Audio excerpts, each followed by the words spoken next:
Welcome to Compromising Positions. I'm Leanne Potter, cyber anthropologist and head of security operations at a major retailer. And I'm Jeff Watkins, a cybersecurity enthusiast and CTO for a major tech consultancy. Together, we're the tech podcast that asks non-cybersecurity professionals what we in the industry can do to make their lives easier. And help make our organizations more prepared to face ever-changing human-centric cyber threats. In today's episode, our guest, Josh Nesbitt, CTO of Glean, a Leeds EdTech startup, shares insights on securing data of vulnerable people and the importance of accessibility and compliance in production-ready products, and the challenges of achieving usability, functionality, and security in concert. Join us as we debunk common misconceptions around agile and explore how security teams can be more creative in their approach. We're going to talk about how to use tooling and engagement to get engineers and security teams on the same page. We love this chat and we think you will do too. So sit back and enjoy our interview with Josh Nesbitt. Welcome. Today we have with us Josh Nesbitt, CTO of a Leeds-based company called Glean. Josh, do you want to introduce yourself? Yeah, sure. Thanks for having me. So I'm Josh Nesbitt. As you mentioned, I'm CTO at Glean, based out of Leeds Dock in Leeds. And before that, I also ran my own software consultancy called Stack for about 14 years. Tell us more about Hey. Hey's a great project that you do. But yeah, so I didn't mention it, but alongside the consultancy I run, I also run an events company. The main event for that is a conference, which is a single track conference once a year called All Day Hey. It's essentially aimed at digital creatives, who want to come and learn more about kind of technologies, but also generally around the culture surrounding kind of software development and anything around the kind of technical creative space. What I like about Hey and the work you do is you don't just get the same voices on all the time. You really do manage to find some incredible speakers. So if you're ever looking for a conference with a bit of a difference, I would strongly recommend All Day Hey. So do Google that and check out for the next one. Thank you for the plug. Yeah, yeah, it's been going for about 8 years now. I'm really proud of it. Try really hard to create that really nice inclusive kind of conference space where everyone just feels like they chat with each other and kind of get to know each other. So yeah, really, really proud of it. So check it out. So you're the CTO of Glean. Do you want to maybe just tell us a little bit about what Glean do as well? Yeah, so Glean is in the EdTech space. So essentially they kind of came to be a much bigger company through this product called Audio Note Taker, which was essentially about providing students with disabilities with tooling to better take notes and digest the information in classrooms. So the initial use case was creating kind of accessibility support software for students. And now it's kind of grown much bigger than that. We're looking at different ways that we can accommodate different learning environments and really just help students to essentially absorb that information and better their learning. So initially it was from the disability services kind of allowance space, but now we're looking at more mainstream support, how we can get the products in as many hands as possible and just kind of support as many students as possible. I guess from an angle, thinking about you're actually capturing a lot of people's own,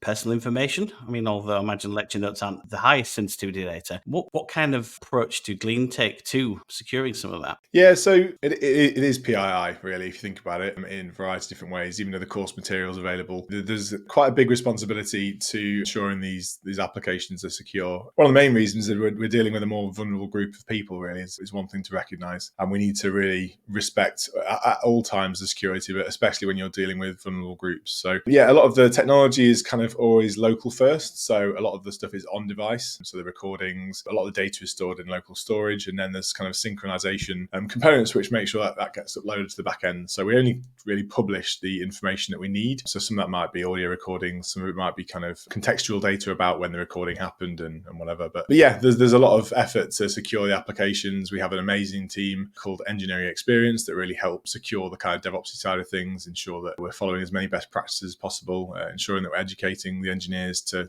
kind of build the best applications we can, really. So yeah, lots of different touch points of where things could go wrong as well, I guess. So, I mean, obviously, Glean's quite a modern startup-ish kind of company, but you've worked in a number of different companies and industries. What's been your general experience with cybersecurity teams, and what have you found a challenge in the past, and what has been good, and what can you take from it? Yeah, I mean, it's varied, right? It depends on a lot of things. I should say a note for the audience listening here that I actually was one of the security people for Josh. So when he's talking, I'm sure he's not going to be talking about me, which I'm sure was a brilliant experience. But go ahead, Josh. Go ahead. I'm listening.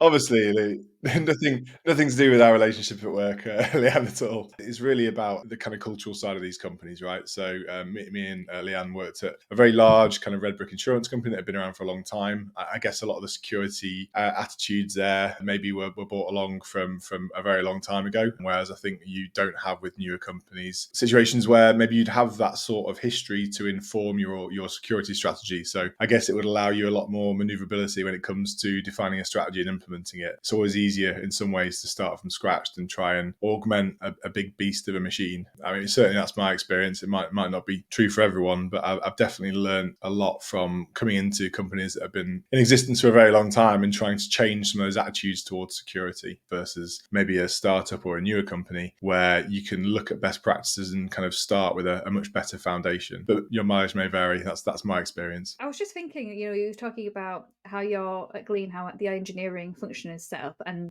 what did you describe it as again? Was it the engineering? It's engineering effectiveness. It's the first time I've heard it labelled that in an organisation. Actually, I think usually you call it like DevX, maybe. Yeah, so I guess it's kind of like the developer experience component of a team. So loads of companies have really championed this over the last few years. Netlify do a really good job of it. If you're familiar with Netlify, they have a really good DevX team. I'm biased because Phil is one of the team leads there, and he helps actually MC the conference. So definitely biased. Yeah, I think it's all about unlocking the potential of engineers, allowing engineers to focus on the actual build and creative side of the job, while ensuring that we have some guide rails to identify best practices, ensure that things are built properly. Security obviously plays into it quite heavily, how we bake security into for CI/CD, for example.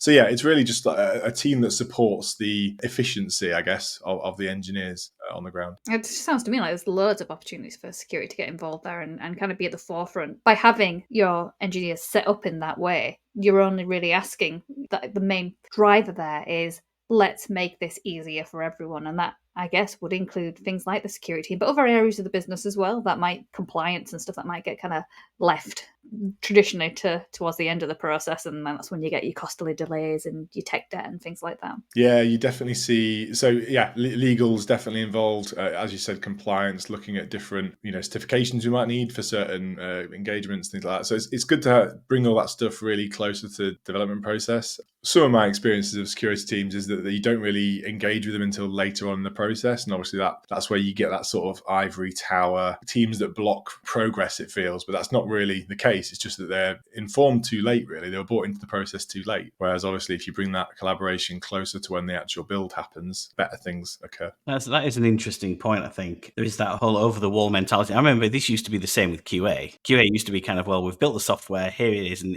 if you find any problems, then we're just going to call you a blocker. It's difficult for anybody, I think, to do an effective job if they're involved far too late in the day anyway. Yeah, I think it's because, in software development, there's in some cases, there's a focus on the MVP or something like that. And the MVP is maybe just like the bare bones functionality of what needs to be delivered. And sadly, for one reason or another, I feel like things like accessibility and security and compliance, everything around that isn't always included in that process. So the MVP never really defines some of the really important factors that make an application production ready. Yeah, I think, I agree with that. I think I find that a lot is people are unwilling to focus on the non-functionals because they've seen a functional MVP that they're barreling towards. And that's a really interesting point, is that there should probably, in my opinion, be at least like the MVP for non-functionals as well. Yeah, exactly. And it depends on the space that you're operating in, right? So with Glean, for example, it has to be a focus on accessibility first, considering the use of the product and the kind of audience that it's targeted at. So I guess it depends on the sort of product or company you're working within, so that like what gets precedence. Accessibility might get more recognition in somewhere like Glean, but it might not in another company. But it's also strange because, I know they keep changing the legislation on this, but from an accessibility point of view, it's public facing. There's kind of an onus on you to do this in order to avoid actually being taken to court, which is something I always find quite odd when people create a public facing service. I mean, so certainly like in the GDS, things like that wouldn't fly. They're absolutely making sure that all users can access the service. And when I quite often hear is, well, we don't need a Rolls Royce solution. And I think this will depend on industry and what your drivers are. But like, okay, not every car needs a walnut dash and all of the bells and whistles. But you can't say, well, we're not building a Rolls Royce, so therefore we don't put seatbelts in.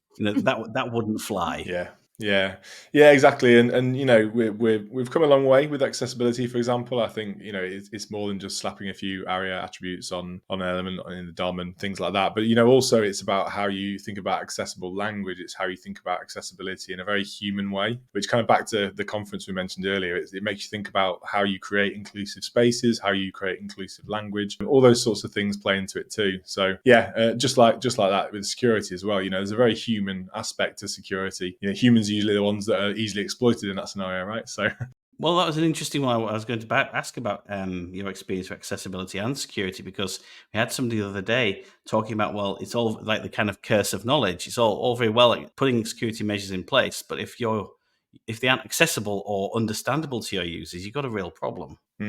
Yeah, I think it depends. So the onus really shouldn't necessarily be on the user to ensure that your thing's secure, right? You shouldn't really load that responsibility onto them in a lot of cases, unless there's a very specialist part, especially in an industry where you have to kind of bring that into it. But yeah, it's interesting. I think ultimately there's a few different ways we can talk about security here, isn't there? I guess I'm coming from the kind of software development angle, but there's very much kind of like there's loads of other parts of InfoSec we could touch on, I guess. Yeah, and I think it's coming from, like you were saying before, the onus shouldn't be on the end user to ensure things secure. And I agree, because as soon as they access your product, you're kind of indicating that there is a contract of trust there. But what I'm seeing is, and I don't know, you both do recruit in this space, because obviously you both work in engineering a lot more than I do now. And I'm just wondering, when it comes to things like you're doing the hiring process and you're getting some like grads and stuff in, how much universities do you think being taught when they're picking computer science as a degree about accessibility and security? When you're interviewing people about that, do you ever hear anyone kind of saying, "Oh, that was my favorite module," or "This is really important"? I think unprompted, it doesn't get mentioned enough. Certainly when I was at university, and that was a very long time ago, there was no focus on security really as part of the curriculum. It was quite a basic course in terms of this is how you build some things. Good luck. But as part of that, there was, in programming, there was never any talk of, oh, be careful, this could be like mass assignment, or be careful about how you build applications in this way. Like that just wasn't a part of the conversation. I think it's got better for sure, because we've had very good examples in history of exploits that have cost reputational damage to companies. But I don't think it's focused on enough as like a dedicated curriculum topic. I think it's more kind of like a peripheral, oh, and by the way, you should probably think about this. I agree with that. And academia is often, I was going to say a decade, but I think I may be going to be less charitable than that. Certainly beyond a decade behind the industry. And going back to study ostensibly a master's degree in cybersecurity, I found that actually, I'd say the materials, even at well-regarded Russell Group universities, aren't where I'd expect them to be, which I think is a bit of a problem. Yeah, definitely. I remember, I was at university, 15 odd years ago maybe, and I remember studying Ruby on Rails in my spare time. This was like a new and upcoming framework at the time. And I took it to my tutor, and he didn't have a clue what Ruby was, a clue what Rails was. Literally just knew this PHP part of the curriculum. And that's not a slur on him or his knowledge, but it's more kind of like the responsibility really should be on the educators there to really be kind of pioneers in that industry. That's probably leading into a whole conversation around education that we haven't got time for. But I just thought it was quite interesting that it wasn't really, because Ruby on Rails was very popular at the time for its security features. A lot of other frameworks weren't protecting that sort of stuff. So. Okay then. Well, so Josh, you haven't been to university in 15 years, but at the time, not really seeing anything. Jeff, you did computer science and cybersecurity, did you? Recently, you literally graduated this year, and you're not seeing it really there, even though it was a cybersecurity specific one. Concerning.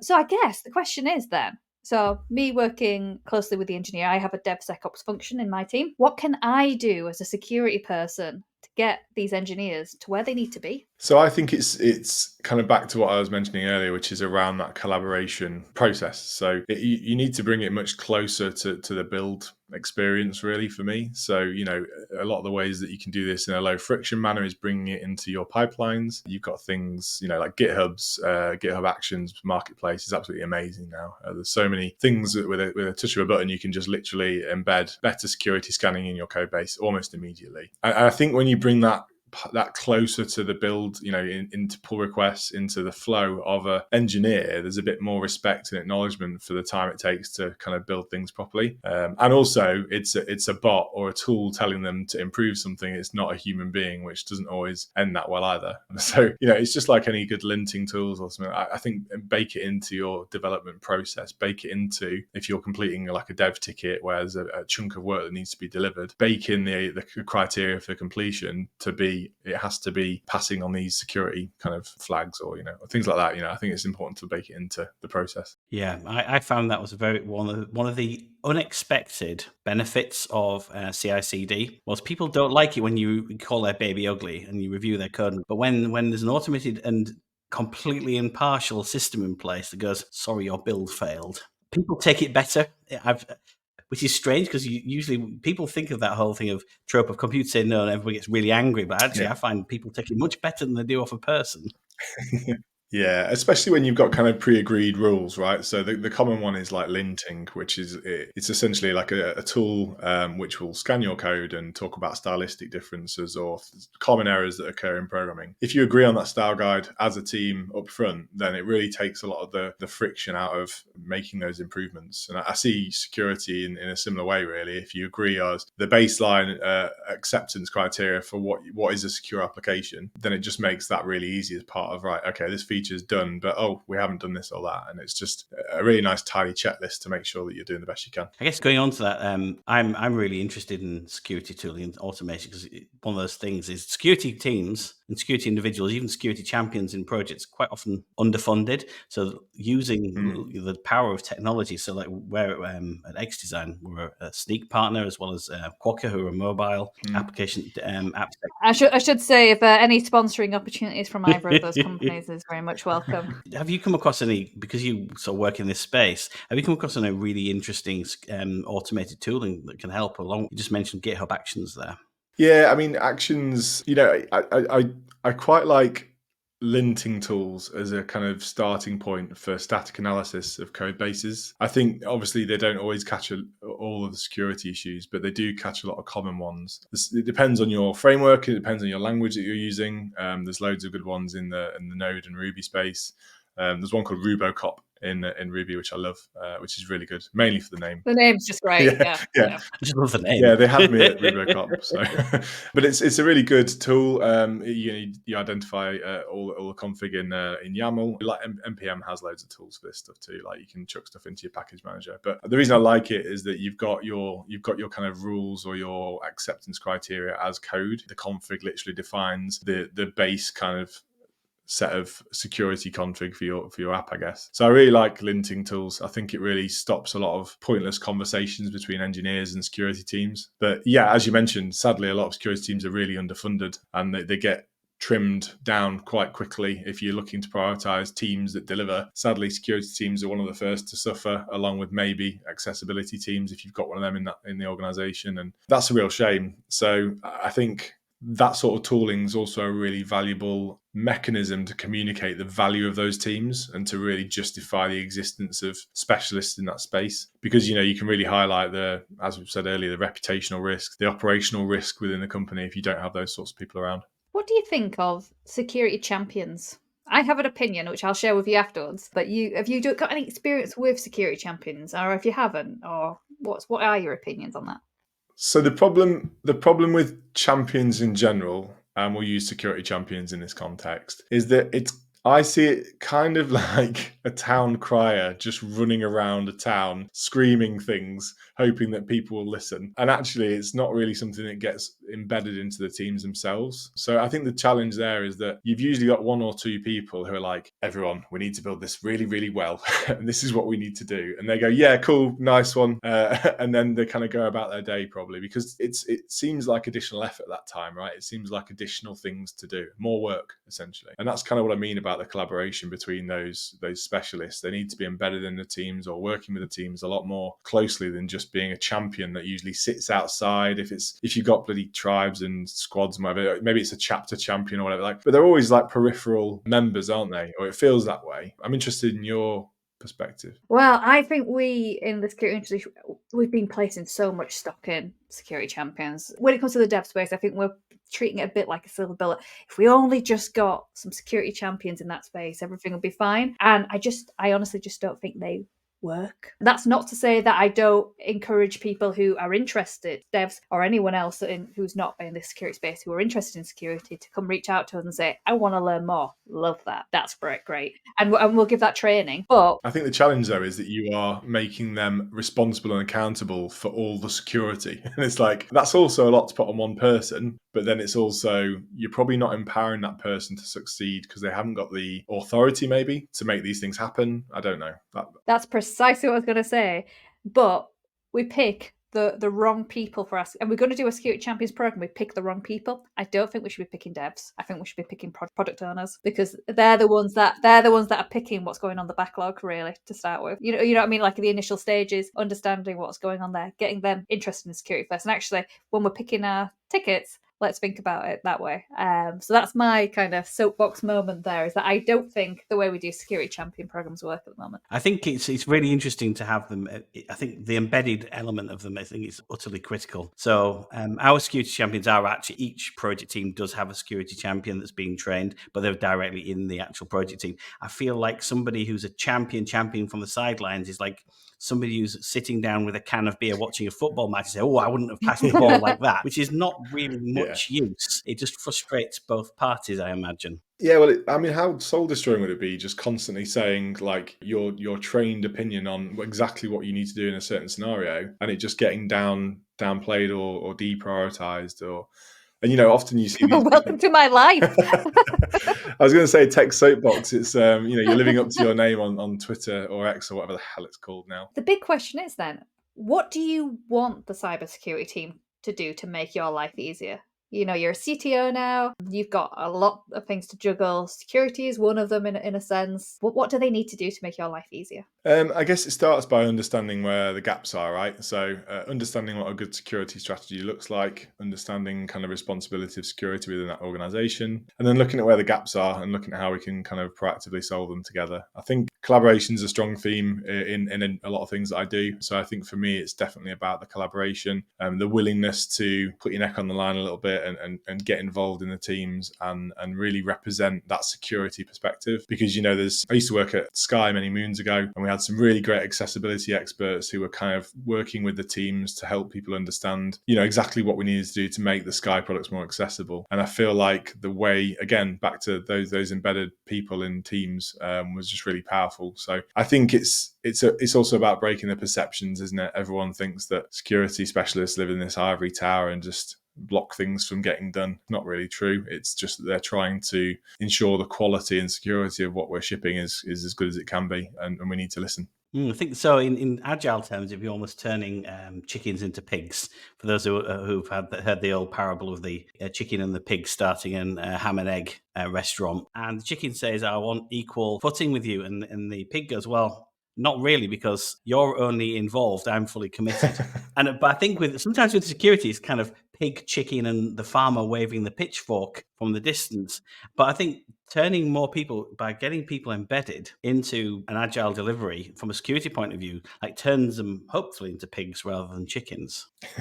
That's a new one on me, but I'll definitely be using that in the future. I've been thinking about the work you've been doing, and I think there's probably a lot of misunderstanding about what a dev function does. What I hear a lot when I'm speaking to security teams that are probably a bit maybe set in their ways. I'm quite lucky because, I used to be a developer. That's my first tech role. So I know how you guys work. But when I go in and I start talking to security people about agile, it kind of blows their mind. Like, oh, that's just 2-week sprints. Like, what's the point of working in that way? What do you think some of the big misconceptions are about the work you do in engineering? I guess when it comes to agile, it's a hugely popular approach to building software. Because of those short cycles, you can get the feedback quite quickly about team performance and how the product is going. If it's a product-based business, of course, which a lot of the clients I've worked with have been product-based. So yeah, I think it's probably that you don't have to plan if you're doing agile. I think that you don't have to plan or document is one of the biggest misconceptions. And good documentation is really core to a lot of good teams, I think. think, and making sure that you can easily get information and knowledge where you need it. And I think security is probably part of that, right? So documenting your expectations of what good security looks like is a really important thing to do. And I guess as part of those 2-week cycles, talking about the outcomes of those sprints, you usually do retrospectives, which usually is a look back on how the sprint's gone, how performance was, anything that we kind of missed or didn't deliver on. And at that point, it's a really good opportunity to talk about maybe where the focus on security slipped, or maybe we've not quite delivered those parts of the sprint goals. So yeah, I think that's a really good point to catch we delivered the feature, but it's not accessible or secure. Let's fix that. Just changing gears a little bit. So I think you're pretty much an expert in bringing creativity and diversity together throughout things like your conferences. I've worked with you personally as well, and I've seen that in your work. What have you learned about your journey to achieve creativity and diversity of thought? And I think there's a lot that could be applied to security from the things that you do. That's very kind words. I don't know really. I think the reason I started the events 10 odd years ago and the conference a little bit after that was just around trying to create a space that people could see themselves in, somewhere where they could see themselves existing. And that's about good community creation, right? Inclusivity, accessibility, making people feel welcome. Because ultimately, if you build that space where people feel like they can trust you, and they can be a bit vulnerable with you, then you're already on, ahead of the others in terms of getting people to agree and work with some of the ideas that you have. So for me, it's just about creating an environment where a team or a community of people trust you enough to kind of follow your direction or listen to kind of your opinions on things. And of course, as part of that, you need to also let people air their opinions on things, because a lot of these projects, seem to go wrong when people have differing opinions on what good looks like, or, what a successful launch looks like for a project. And some people think that security is not important. Some people think that it's paramount, and it's just blending those opinions together into something that works as a product, I guess. Yeah, I think like with a lot of non-functionals, things like security don't matter until everything goes wrong, and then suddenly it matters more than anything else in the world. The best thing that can happen to a security team is a breach, because then we get more budget. Or a breach in your competitor, that helps as well. So you'd have to deal with the mess. Yeah, it's you don't know you need it until it's too late, really. And really, it's just about on an operational level for a business, it's about doing your homework and doing your due diligence to make sure that you've covered those aspects. Because, for example, me as Glean as a CTO, I'm responsible for that. It's an area that I need to ensure is looked after. So yeah, I think it's an interesting thing. I guess because you work for a couple of product companies and also you creative type, part of that I think is the ability to innovate. And do you think security teams can be innovative like a product engineering team? And how would you build some of that spirit of innovation into a team? Yeah, I think absolutely. I think it's just another dialect of creativity in a team to me. I don't see it as anything other than that, really. How would you make it? I guess you just treat it as valuable as the software engineering component itself, and you'd ensure that those people bringing that knowledge have as much of a voice at the table as everyone else. And I guess it's about running good teams, right? It's about building teams with healthy dynamics where people feel like they're listened to and their ideas are prioritized as well. So I guess it's really about how you run, if you're doing agile, how you run your sprints, how you run your retros, how you run your planning sessions, making sure that the security specialists are at those ceremonies, making sure that they have a voice. Probably what I'd focus on. That's what I was going to ask, actually, if you think that security team should be involved in those ceremonies and things like that. Yeah, absolutely. I mean, because if not, you're back to that same old problem where it's like it gets to the end of the build and you're like, oh, you need to do all this other stuff. I know that there's definitely places that I've worked where you've literally ticked something off as complete and then someone's gone, nah, nope, you've got loads more work to do. This is the list of all the problems I found. Please fix them before we let you release that. And obviously, you're not only pissing everyone off there because, it's really demoralizing having to go back to the drawing board on something you've just done. You're also just creating a lot of friction within the team and creating some weird dynamics. Yeah, absolutely. But I think it works both ways. And so one of the aims of this podcast is to get people like yourself, Josh, on and talk about, what would your sort of dream security interaction look like? And that's not to say that all the effort needs to come from your side, but I think a lot of effort does need to come from the security side. And traditionally, we have just kind of waited for people to get in touch with us. And there's so much more we could be doing in a proactive space. And I'm hoping with this podcast that learning about how you work in your engineering function, how, we've had people talk about data, we've got someone coming and talking about cloud eventually as well, understanding, what does a day in the life look like, and being able to meet people halfway at the very least. rather than just kind of passively wait for someone to care about security. And I think more people do care about security. I think that's definitely a security misconception, is that people don't care about security. They do, but they've just got other things to think about as well. No one comes into work wanting to do a shit job. And that includes nobody comes into work wanting to bring down the company with shit insecure code. They don't. But they've got other priorities. So it's about understanding those priorities, I think, and understanding that your deliverable as a security person isn't going to be the same as a functional piece. It's like what you said earlier about product managers having a responsibility to represent the security requirements for a particular feature, for example. It's about ensuring that it's prioritized at that part of the conversation. And I guess it's back to that kind of classic matrix of like accountability, responsibility. Like who are you tagging those kind of labels on? Because everyone's responsible for security. Just because you have security specialists in the company championing what should be done doesn't mean it's their sole responsibility to do that. And I think it's about just ensuring that everyone understands their responsibility to deliver secure applications, accessible applications, all the same stuff, really. I find that's a really interesting one, because I was about to ask about this, and I found this increasingly as we increase the number of things. 25 years ago, it was the team developed some software and then it just got magicked off. We never saw the infrastructure. We never even necessarily saw the QA team. And now we're bringing more and more cross-functionality into the cross-functional behavior into teams. And some of that maybe means that we have to wear multiple hats. And I think that's really interesting. Like, how do we better encourage people to, because I still see a lot of roles and a lot of teams where effectively everybody's a unitasker. Everybody's like the kind of avocado pitter or something. And where actually kind of in some teams you need a proper set of chef's knives for an important delivery. And how do we build better cross-functional teams? Because you can't just keep making teams bigger, because we've found that big teams don't really work. And breaking them up into silos, well, that doesn't work either. It almost feels like a little bit of a contradiction at times.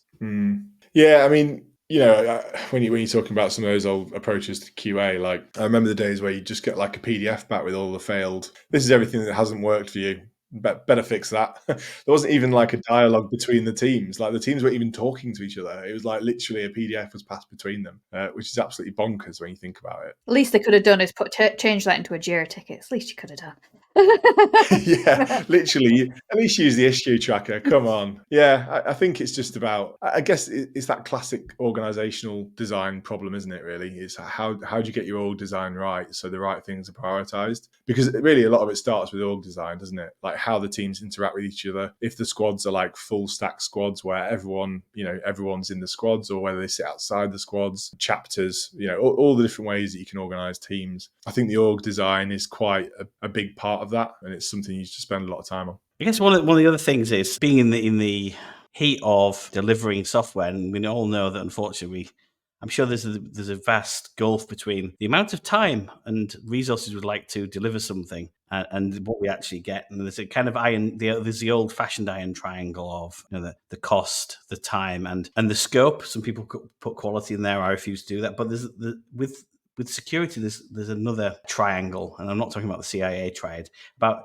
that mixture of usability, functionality, and security, and you can't have all three. Can you see a world where that wouldn't be the case, and what can we do to help with that? You mean that a world where all three are respected equally and yeah.